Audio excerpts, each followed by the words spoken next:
안녕하십니까. 오늘도 원영석의 진실정치 애청해주셔서 감사합니다. 자, 타겟이 시가총액 90억 불 증발됐던 거 기억나시죠? LGBTQ를 어린이들한테 홍보하면서요. 어린이 아동복. 요새 보면은 LGBTQ 관련 아동복 막 팔고 그럽니다. 타겟에서는 이게 좀 많이 사라졌는데 어쨌든 이 어젠다, LGBTQ 어젠다를 어린이들한테 밀어붙이다가 90억 불, 시가총액 90억 불이 증발됐습니다. 그리고 여러분, 버드라이트도 원래 미국에서 가장 많이 판매되는 맥주였죠. 하지만 트랜스젠더 모델 딜런 멀베니하고 소셜미디어 계약을 체결하지 않았습니까? 그런 다음에 어떻게 됐어요? 25%가 판매량이 급감했습니다. 전년 대비. 그러니까 왜 이렇게 돈 잃을 짓을 그들이 하고 있을까요? 애너허저부시, 버드라이트 모회사가 왜 그런 결정을 내렸을까요?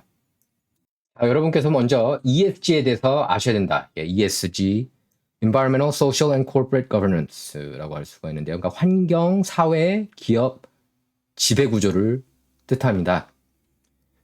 그러니까 기업이나 비즈니스에 대한 투자, 지속 가능성과 사회에 미치는 영향을 측정하는 세 가지 핵심 요소라고 할 수가 있는데요. 이 기준은 기업의 미래 금융 성적을 더 파악할 수 있도록 도움을 주고 있습니다. 그러니까 ESG를 이해하려면 이제 큰 관점에서 환경, 그러니까 E는 환경 오염, 기후 변화에 대한 책임을요. 그리고 사회, S, 사회는 노동 또는 지역 사회 협력, 그리고 인권 이슈 등에 대한 책임을, 그리고 또 지배 구조, G는 기업 윤리, 그러니까 지배 구조는 기업 윤리 및 투자에 대한 지배 구조 책임을 의미합니다. 남양유업 대리점 상품 강매 사건이 대표적으로 ESG 경영에 실패한 사례로 꼽히는데요. 한국을 예로 들면.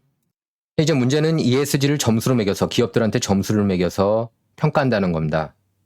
평가한다는 건 차별을 한다는 거예요.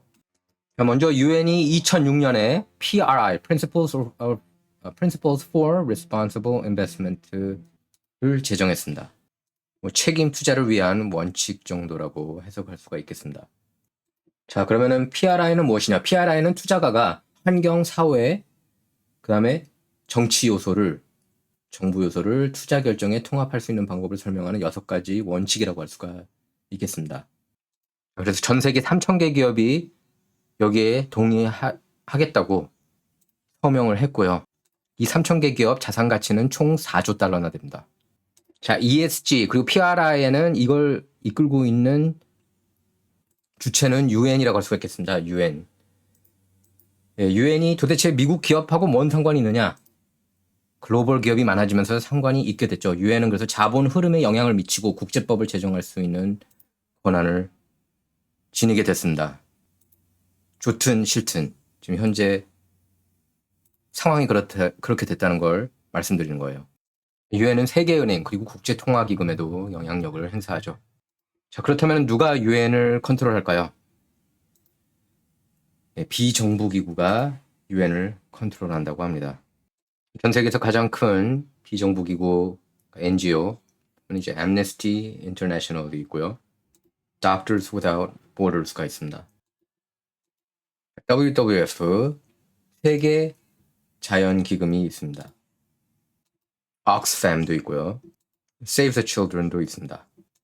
여러 금융기관도 이제 UN에 영향을 발휘하고 있죠.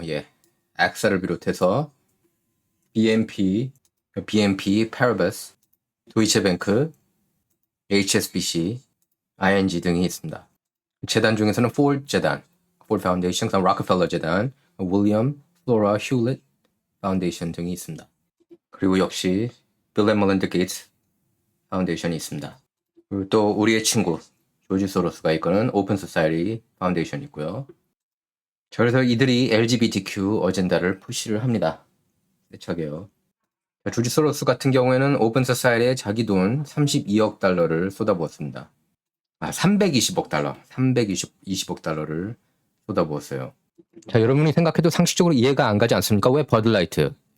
버드라이트 같이 이렇게 남자다운 상품에 이렇게 트랜스젠더, 가장 어울리지 않는 이런 트랜스젠더 모델을 쓰는지요. 참고로 딜런 머베이는 남자입니다. 남자인데 이제 여자인 척하는 트랜스젠더예요. 자, 이 ESG 어젠다를 가장 세차게 밀어붙이는 자산 운용사가 있죠. 바로 블랙록입니다. 블랙록. 이 사람은 글로벌 자본주의를 주창하고 있습니다. 자, 이제 순제로 자산 관리자, 그러니까 Net Zero Asset Managers Initiative.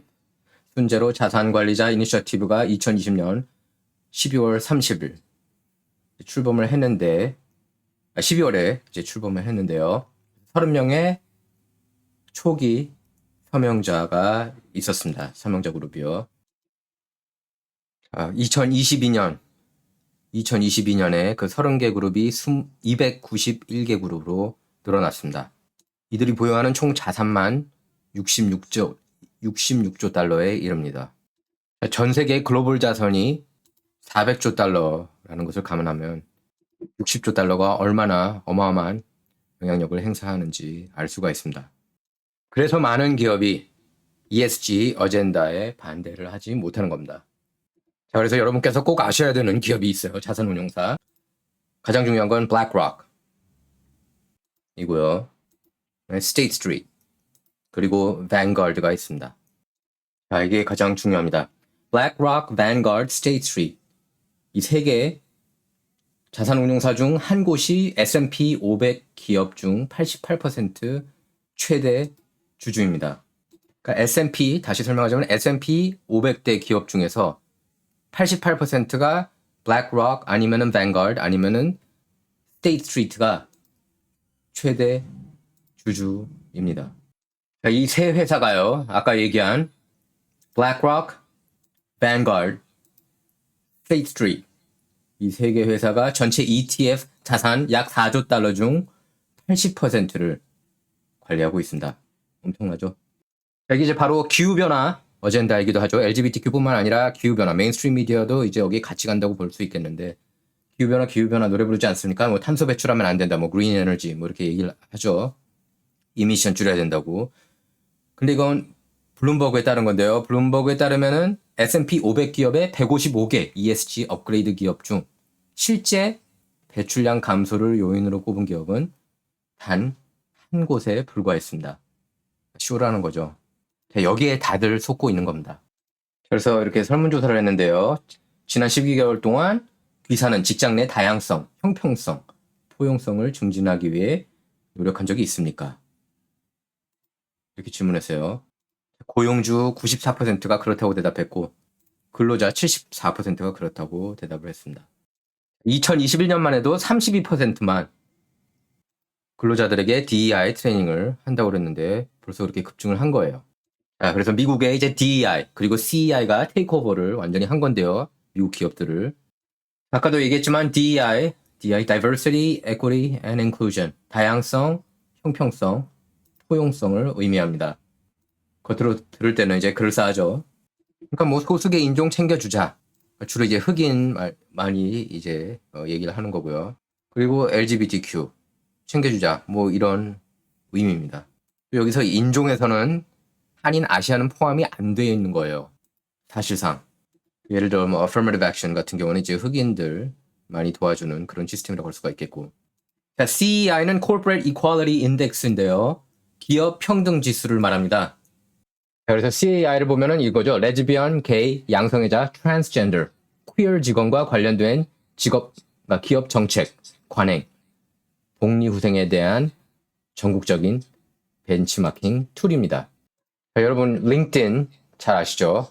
세계 최대 비즈니스 전문 소셜미디어인데요. 링크드인이 이렇게 좀 흥미로운 기사를 하나 냈는데 이렇습니다. DEI 이니셔티브가 회사에 해를 끼치는 7가지 방법과 이를 해결하는 방법. 여기에 대해서 이렇게 기사를 썼는데요. 자, 첫 번째는 DEI가 오히려 차별정책이라고 그런 건데요. 자, 두 번째는 DEI가 이렇게 외모, 그러니까 신체적, 그러니까 비신체적 속성보다 신체적 속성을 선호한다는 겁니다. 부정적인 거예요. 외모를 더 불필요하게 선호한다는 겁니다. 세 번째 문제점은 DEI가 인재풀의 규모를 줄인다는 겁니다. 네 번째는 DEI가 능률을 저하시킨다는 겁니다. 다섯 번째는 분열을 일으킨다는 약점이 있다는 거고요. 그리고 여섯 번째는 DEI가 성취도를 떨어뜨리고 성과에 대한 인센티브를 박탈한다는 겁니다. 그 7번째, 그걸 결정적인데요. DEI는 산만하다는 겁니다. 자, 링크드인이 이제 그렇게 문제점을 지적했는데요. 근데 이걸 해결할 수 있는 4가지 방법이 있다고 그럽니다. 첫 번째는 DEI의 어젠다를 폐지하라. 네. 두 번째는 다양성, 할당량 제거하는 겁니다. 자, 이제 세 번째 중요하죠. 능력에 따라 채용 및 승진을 시키는 겁니다. 자, 네 번째도 중요한데요. 이 ESG, DEI 어젠다 막는 방법. 네 번째, 모든 다양성 교육 프로그램을 즉각 중단하고 그 시간과 비용을 직원 역량 강화에 재투자한다. 자, 그렇다면 여러분, ESG 점수가 가장 높은 5대 기업 한번 알아볼까요? 탑 5. 예, 5위에 바로 Bank of America가 있습니다. 4위가 Salesforce입니다. 네, Salesforce 모르시는 분도 계실 텐데요. 예, 고객 서비스 매니지먼트를 주로 하는 클라우드 컴퓨터 솔루션 제공업체입니다. 예, 본사는 샌프란시스코에 있고요. 자, 3위입니다. 예, 놀랍지 않죠? 예, 빌 게이츠가 만든 IT 기업 마이크로소프트입니다. 지금 또 전 세계 시가총액 애플 자리를 위협하고 있다고 그러죠. 예, 전 세계 1위. 지금은 2위입니다. 자, 2위가 인텔입니다. 자, 그리고 1위가 놀랍지도 않죠? 구글입니다. 예.